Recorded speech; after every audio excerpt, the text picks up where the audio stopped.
NSAIDs are increasing in popularity and use every year. While you may not be familiar with that term, it stands for non-steroidal anti-inflammatory drugs and includes over-the-counter medications that some people take on a daily basis. When we have aches and pains, it's easy to reach for a bottle, pop a pill, and experience nearly instantaneous relief. Many who self-medicate unsuspectingly believe that since drugs like ibuprofen and aspirin don't need a doctor's prescription, they are fine to take every day over a long period of time. That's not entirely true. NSAIDs can have a negative effect on both your stomach and liver, and once these side effects begin, the damage can be irreparable. The human body only has one stomach and one liver. Both are vital and need to be treated with care. What's the alternative then? If we've got aches and pains that won't go away, but industrialized medications may actually do more harm to our internal organs, what should a person do? Consider what our ancestors did. They got their anti-inflammatory medicines from the land and the sea.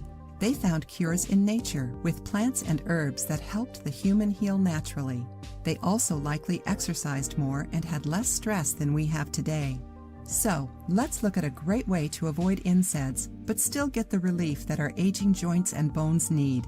For this recipe, you'll need some olive oil, salt, and a glass container for storage.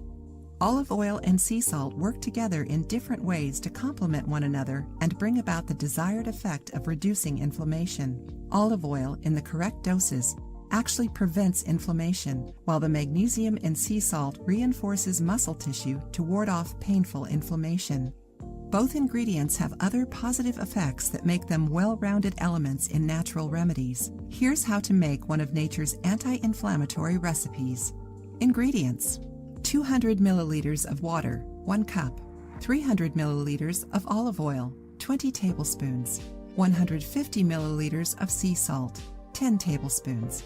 Instructions: begin by adding the 300 milliliters of olive oil and 150 milliliters of sea salt to the water. Stir the ingredients until the salt is mixed in well, and then massage the oil into the inflamed area for a few minutes. Initially, a few minutes will be sufficient, but you may wish to slowly increase the amount of time you are applying the mixture. Ideally, you'd like to reach at least 15 minutes daily for a week and a half.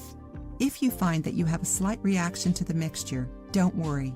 You can always prepare the area before you begin the massage with a warm, damp towel. Then use some baby powder to cool the skin. Try it out and let us know how well you respond to nature's anti-inflammatory. If you liked the video, give it a thumbs up and share it with your friends. For more recipes and tips, subscribe to the channel.